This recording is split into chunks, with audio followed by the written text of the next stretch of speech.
Oi, Eliane, bom dia.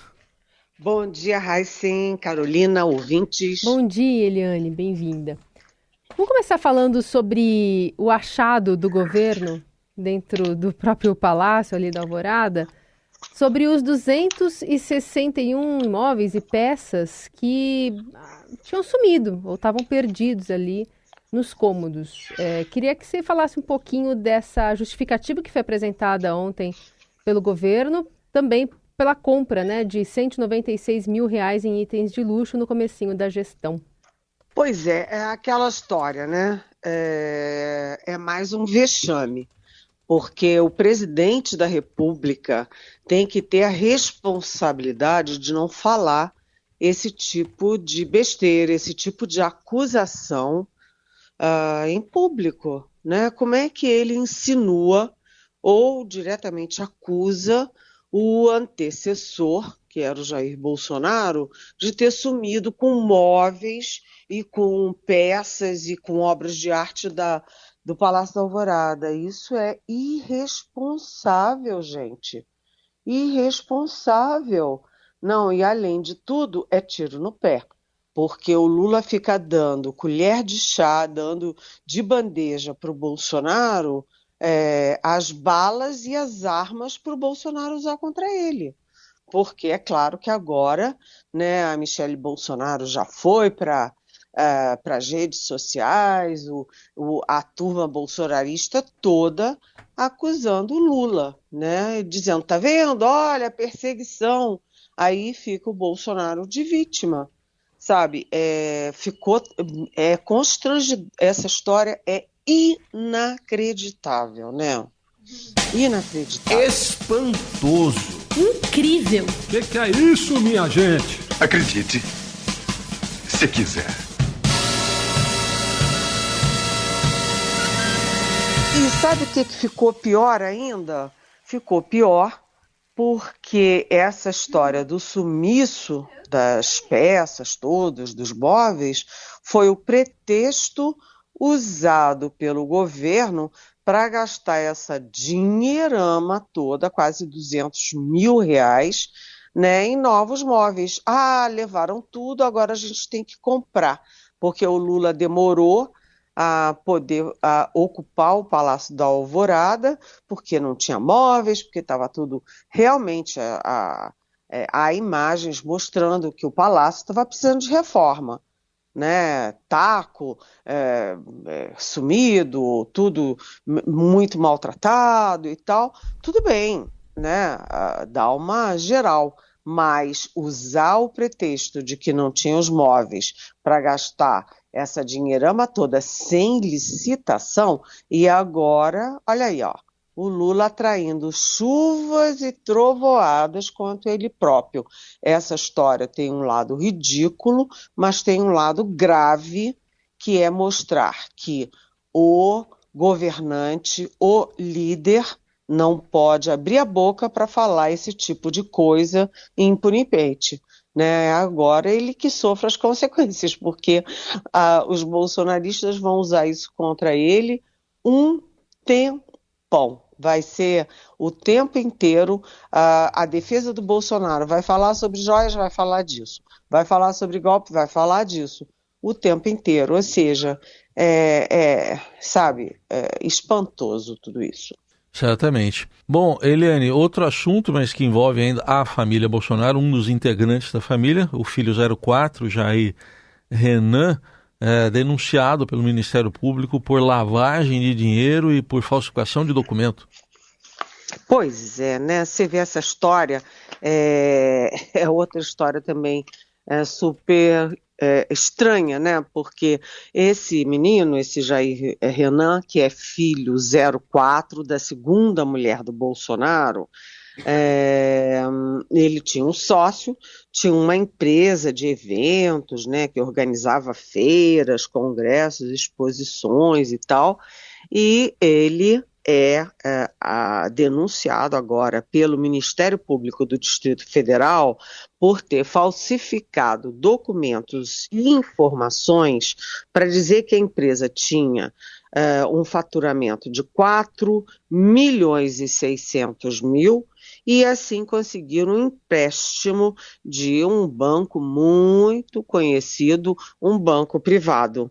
Depois que o banco deu o empréstimo, eles nunca pagaram. E aí o banco foi descobrir que os documentos eram falsificados, que a empresa não tinha esse faturamento e nunca tinha tido. E aí o Jair Renan disse que a assinatura não era dele, que ele nunca pediu empréstimo nenhum, tentou jogar para o sócio. Mas a perícia, né, as testemunhas, enfim, todos os documentos, todas as provas estão lá, mostrando que sim, que a assinatura é dele, né, que quem pediu o empréstimo foi ele, e inclusive tem lá o login do aplicativo dele, do banco, enfim, está tudo comprovado.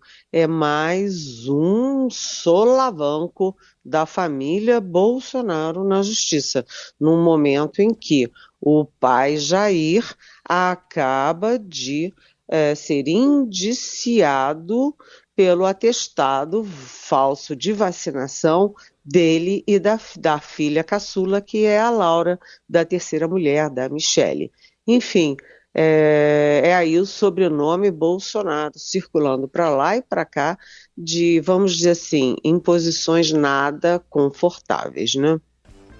Eliane, outro assunto para a gente tratar aqui, algumas pautas que avançaram no Congresso, uma delas, uma encampada há pelo menos 5 anos pelo atual secretário de Segurança Pública aqui de São Paulo, Guilherme Derrite, que é de saidinhas de preso, né, Eliane? E foi aprovada agora e deve ir para a mesa do presidente Jair Bolsonaro, do presidente Lula em breve.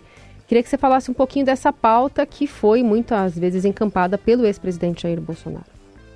Essa pauta, né, o fim da saidinha de presos, primeiro, a Câmara tinha aprovado assim, um projeto mais duro, simplesmente acabando, eliminando a possibilidade das saidinhas de presos. Aquela saidinha de final de ano, os presos com bom comportamento poderiam passar o Natal com a família ou os filhos com as mães no Dia das Mães, etc. E aí começou a ter um pouco de abuso e o Bolsonaro encampou muito essa tese de acabar com a saidinha, etc. E foi rolando, mas agora passou no Congresso. Não o projeto da Câmara, que era muito mais radical, mas o projeto mitigado que voltou do Senado para a Câmara. Por esse projeto, só tem direito à saidinha aqueles presos que estão cursando supletivo, ensino médio ou ensino superior, um ensino profissionalizante, o ensino médio, ensino superior, ou seja, eles saem para estudar e voltam, a saidinha é exclusivamente para o estudo. E mesmo esses que estudam, mas que foram condenados por crimes hediondos, não têm direito à saidinha, por crime hediondo, por crime com violência, etc. Agora, eu acho interessante, ou eu não sei se a palavra é exatamente interessante, mas eu acho estranho, né, que você tenha ali uma espécie de acordo entre governo e oposição. O único partido que ficou contra foi o PSOL na hora da votação.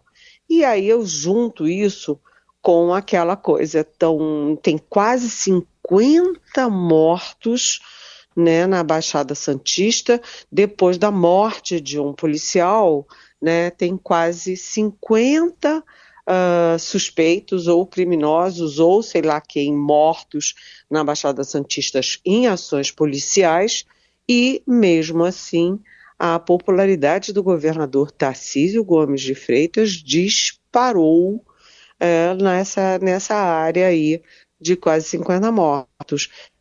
O excesso de violência, né, está atraindo também um excesso de cansaço da sociedade e uma radicalização da sociedade.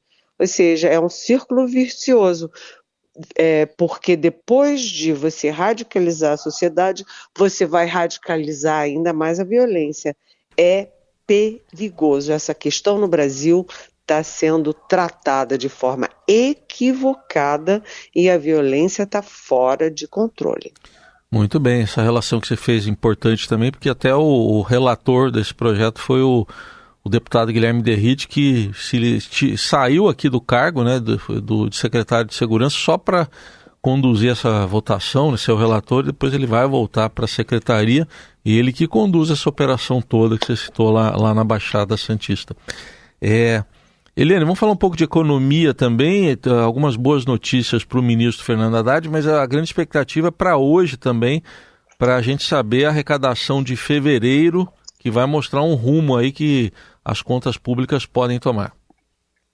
Pois é, hoje a Receita Federal anuncia a arrecadação de fevereiro e eu gosto sempre de olhar o gestual, sabe, das autoridades.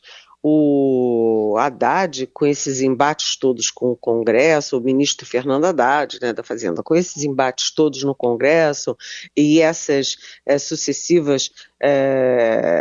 esses sucessivos questionamentos do PT, da Gleice Hoffmann, presidente do PT, e do próprio presidente Lula, né, que é a favor de gastos, enquanto o Haddad se arranca os cabelos para aumentar a arrecadação, também o Lula desautorizando a história do déficit zero, que, enfim, ninguém acreditava, e o Haddad lá firme, ele andava cabisbaixo, assim, meio corcundinha, e ontem ele estava todo serelepe, chegando para a reunião, todo alegre, porque ele ontem teve duas boas notícias. Primeiro, a arrecadação foi superior ao que esperava o mercado, ao que todas as previsões indicavam. Então, aumentou a arrecadação, isso é vitória dele, né? E o déficit ficou abaixo ou dentro do limite do arcabouço fiscal. Isso dá autoridade para o Haddad para negociar com o Congresso, por exemplo, no caso da reoneração da folha de pagamento e da reoneração ali do PERSE, aquele setor de festas, eventos, etc. Né? Então ele estava todo felizinho ontem. A outra notícia a favor dele foi a Quest, né? A Quest mostrando que no mercado financeiro a desaprovação ao Lula chega a 64%, mas a do Haddad cresceu 7 pontos e é de 39% a aprovação.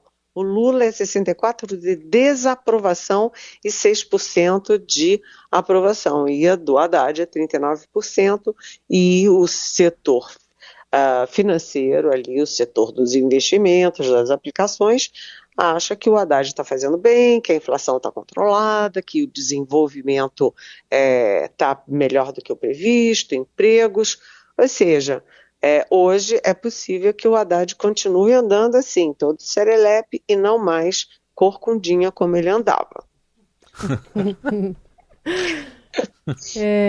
Eliane, outro assunto para a gente tratar aqui, uma repercussão que extrapola editorias, que é o ex-jogador Daniel Alves, que pode sair hoje, né, a qualquer momento, amanhã, da cadeia onde está preso lá na Espanha.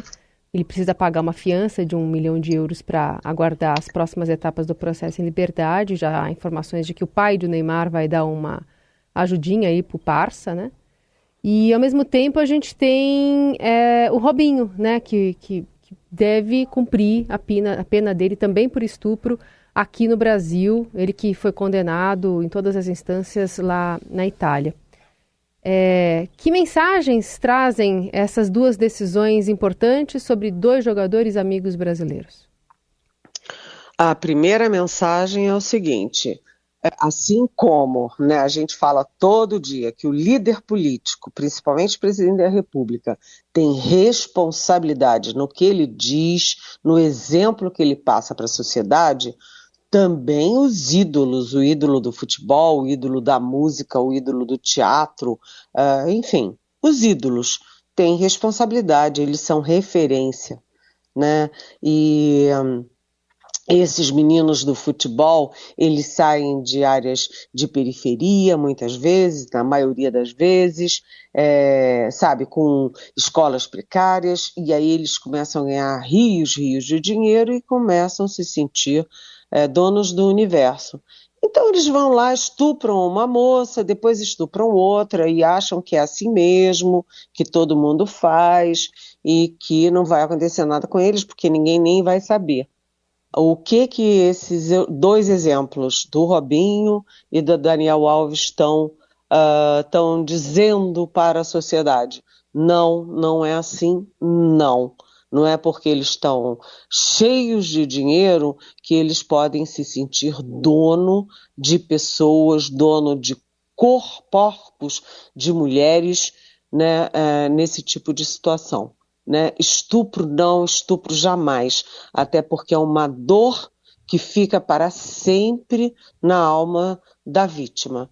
E o que eles estão aprendendo? Olha, eles podem ter todo o direito do dinheiro do mundo, mas eles não podem ter direito à impunidade.